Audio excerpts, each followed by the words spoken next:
ग्रामपंचायतीतील निधी गैरवापर प्रकरणी चौकशीची मागणी, कारवाई न झाल्यास उपोषणाचा इशारा। हिंगोली कळमनुरी तालुक्यातील दिग्रज बुद्रुक ग्रामपंचायतीतील शासकीय निधीच्या गैरवापराचा आरोप करत ग्रामस्थांनी चौकशीची मागणी केली आहे। या संदर्भात जिल्हा परिषदेचे मुख्य कार्यकारी अधिकारी यांना निवेदन देण्यात आले असून अद्याप कुठलीही ठोस कारवाई झालेली नाही।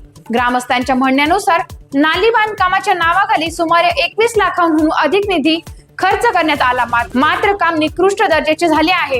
तसेच सार्वजनिक शौचालयासाठी जवळपास 2.64 लाख रुपये खर्च दाखवण्यात आला असला तरीही गावात शौचालय अस्तित्वात नाही। ग्रामपंचायत कार्यालयासाठी व रंगरंगोटीच्या नावाखाली मोठा निधी खर्च केल्याचा आरोप आहे। या प्रकरणी ग्रामसेवक, सरपंच व संबंधितांवर कारवाई करून गुन्हे दाखल करावेत अशी मागणी करण्यात आली आहे।